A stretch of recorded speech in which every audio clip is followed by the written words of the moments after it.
देश की, चाहे वो एयरपोर्ट्स हो, पोर्ट्स हो, कोई चीज आप छोड़ेंगे नहीं। इस सरकार के लिए LIC और सब हर चीज पे आपने आंख रख ली है। और अगर आप देखें, बड़े बड़े इंस्टीट्यूट देखें, IIMs देखें, हर जगह SC OBC BC, कहीं भी आप कोई पोस्ट उस पे भरेंगे नहीं, वो सब खाली पड़ी हैं, बड़े से बड़े इंस्टीट्यूट। और जो डीजल पेट्रोल आप धड़ल्ले से हर रोज किस तरीके से आप कीमतें बढ़ा रहे हैं, आपको बिल्कुल इसकी कोई भी परवाह नहीं। एक रिपोर्ट जो पीछे राहुल जी ने भी बोला था, स्वीडन इंस्टीट्यूट से जो डेमोक्रेटिक रिपोर्ट आई है, इसी तरीके से आप ऑटोक्रेटिक ऐसे हो जाएंगे भी, आप पाकिस्तान के साथ हमें कंपेयर करना लगेंगे दुनिया। और रिपोर्ट में यह है भी, हम बांग्लादेश से भी हमारे वर्ष हैं हालात। आप देखिए, जो हमारा सबसे बड़ी डेमोक्रेसी लोकतंत्र का मंदिर था, उस पे लोग, अब बाहर के लोग हमें शिक्षा देंगे। कहां खड़े हैं हम?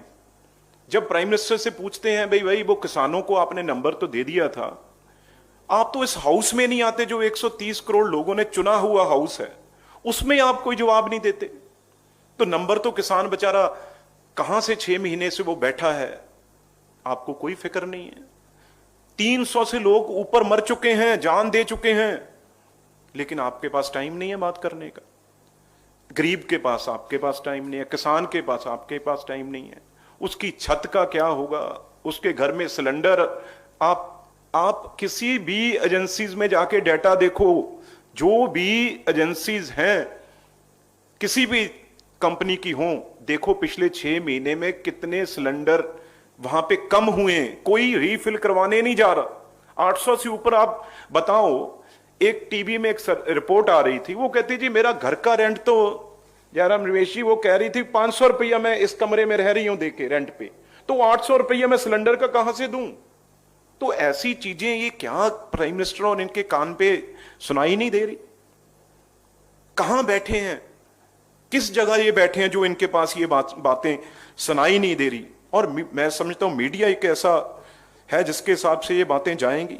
किस तरीके से बिहार में बात करेंगे, कभी देखा है भी किस तरीके से इनकी सरकारें पीट रही हैं MLA को, जो लाखों लोगों को जो चुन के आते हैं, हालात देखो उनके क्या हो रहे हैं, कोई पूछने वाला नहीं है यहां।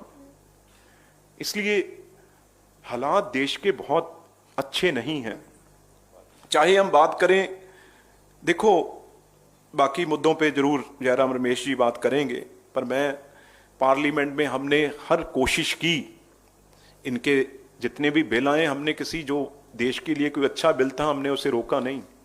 लेकिन जो जो चीजें, चाहे वो जम्मू कश्मीर के बारे में बजट था, चाहे वो पौंडीचेरी में उसके बारे में बजट था, हर चीज में कट है। डिफेंस के बजट की बात करें, बात हम बड़ी बड़ी करते हैं चाइना के साथ, लेकिन डिफेंस में कितना कम है, एग्रीकल्चर में कितना कम है, देखो तो सही। हेल्थ की बात कर रहे हैं, कोई पैरामेडिकल स्टाफ का कौन पूछ रहा है? पैरामेडिकल स्टाफ आप एम्स तो बनाएंगे, लेकिन वहां हम रखेंगे कहां लोग? कोई वैकेंसी मैं देख रहा था, कोई किसी की, कोई कंपाउंडर, कोई नर्स, कोई वैकेंसी नहीं है।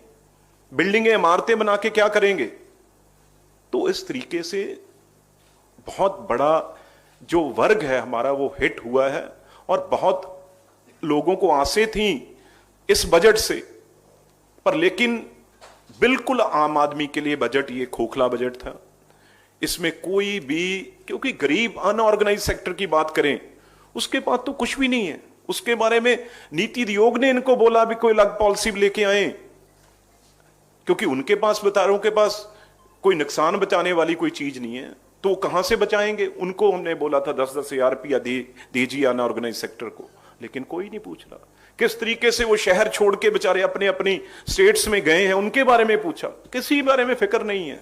सिर्फ इलेक्शन रैली होनी चाहिए, वहां पे भाषण अच्छा सा होना चाहिए, दैट्स ऑल। उसके बाद इस सरकार में सिर्फ जुमले और ये कहना ये चीज MSP है, MSP थी, MSP रहेगी।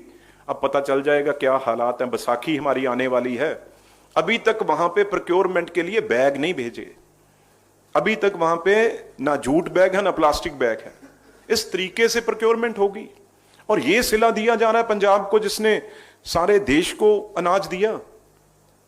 सर बहुत बड़ा क्राइसिस है पंजाब में। जो एफसीआई उसने जो बोल बोल के थक गए, जो रूल बना रहे हैं, अगर पंजाब ने वो तीनों बिल इंप्लीमेंट, ये कह रहे हैं नहीं किए, नहीं माने, तो हम प्रोक्योरमेंट, अब पंजाब में जो सबसे ज्यादा प्रोक्योर अब वीट आएगी, बम्पर क्रॉप है, उसमें हम ऐसे कानून लेके आएंगे जिससे किसान परेशान होगा।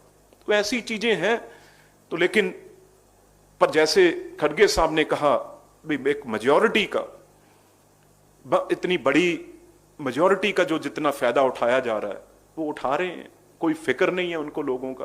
लेकिन लोगों से अपील है आपके माध्यम से, अब ये जो स्टेट्स में इलेक्शन है, जरूर इनको गरीब आदमी की जो कमर तोड़ी है उसकी सजा जरूर दें। इनके झूठे लारे, बड़े बड़ी प्रोपेगेंडा मशीनरी है इनके पास, पैसे हैं हजारों करोड़ रुपया लगा के, इससे इलेक्शन मत जीने। अगर आप चाहते हैं कोई गरीब की बात सुनी जाए तो यही मौका है आपके पास, इस इलेक्शनों में इनको सबक सिखाएं। मेरे ख्याल से फिर ये जरूर शायद आम आदमी, गरीब आदमी की कोई बात सुनेंगे। नहीं, बहुत बड़ी क्राइसिस में इस बार सरकार है। और सर अगर वो पैसे आरबीआई से इन्होंने पहले ना निकाले होते तो मैं आपको बता दूं, ये वो हालात इनके बनते, ये सोच ही नहीं सकते। वहां भी पैसा कोई इन्होंने छोड़ा नहीं है। तो इसलिए ज्यादा ना बोलता हुआ आपका आभारी हूं, आपने टाइम दिया। और अब शुक्रिया बिट्टू जी, शुक्रिया बिट्टू जी। अब हमारे बीच में श्री जयराम रमेश जी हैं, यहाँ चीफ विप बन के कांग्रेस पार्टी के राज्यसभा में मल्लिकार्जुन खड़गे साहब के नेतृत्व में पूरे बजट सेशन को पूरी तरह से संभाल रखे थे। वो अपनी बात आपके सामने रखें। साथियों, बजट सत्र का दूसरा चरण आज खत्म हुआ। शेड्यूल के अनुसार अप्रैल 8 को खत्म होना चाहिए था, पर 2 हफ्ते पहले ही एडजर्न हुआ। कांग्रेस पार्टी इसके पक्ष में नहीं थी। हम चाहते थे कि सेशन 8 तारीख तक चले, जनता के मुद्दे हम उठाएं, चर्चा हो, बहस